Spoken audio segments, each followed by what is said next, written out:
या अल्लाह जल्ल जलालहू, या रहमान या रहीम या करीम रब।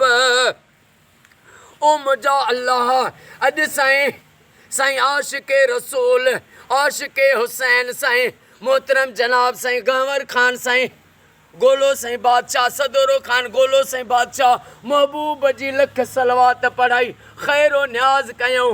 अॼो को गंवर खान साईं बादशाह जो, सदोरो साईं बादशाह जो अॼो को ख़ैर पंहिंजी बारगाह में उहद जबल जेॾो लिखण क़बूल फरमा। रब मिठे मोहम्मद मुस्तफ़ा जो वास्तो थिए ऐं मोहम्मद जी आल जो वास्तो थिए। साईं गंवर खान साईं गोलो साईं खे, सदोरो खान साईं गोलो साईं खे, साईं जे गंवर साईं जे भाइरनि खे, भाइटनि खे, बचड़नि खे, अमड़ियुनि न्याणियुनि खे क़यामत ताईं आबाद फरमा। ओ मौला साईं जा जेके बि माइट आहिनि गोला दुआ में शरीक आहिनि, सभिनी जा अली अकबर जो वास्तो थी बेड़ा पार फरमा। कैसर साईं खे वॾी हयाती अता फरमा। साईं गंवर खान साईं जे रोज़ी रिज़्क में ग़ैबी ऐं ज़ाहिरी बरकतूं गंज गंज अता फरमा। हिननि जा क़यामत ताईं सॼण साम्हूं कजा ऐं हिननि जे दुश्मननि खे निस्तो नाबूद फरमा। मां दिल जूं गुजड़ियूं ॻाल्हियूं मिठा तोखे न चवां त भला कंहिंखे चवां।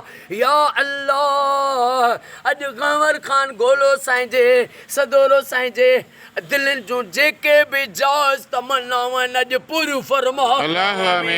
ओ मौला साईं रब नवाज़ बुगटी साईं खे सेहत ऐं वॾी खिज़री हयाती अता फरमा। शफ़क़त अली साईं जे बाबा साईं खे बुगटी साईं खे सेहत ऐं वॾी हयाती अता फरमा। जेके बि जुमिले हिन दुआ में शरीक आहियूं सभिनी खे वॾी हयाती अता फरमा।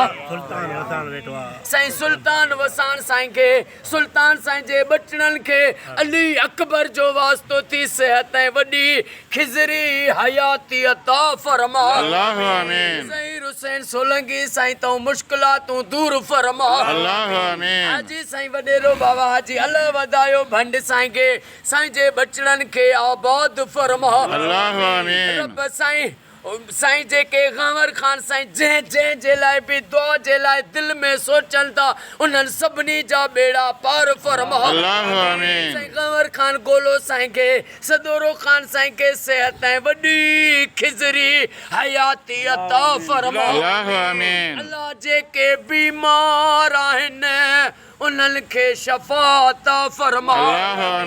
बे औलादनि खे औलाद अता फरमा। बेरोज़गारनि खे रोज़ी अता फरमा। जन जे घरनि में किरोध उन्हनि तो किरोध दूर फरमा।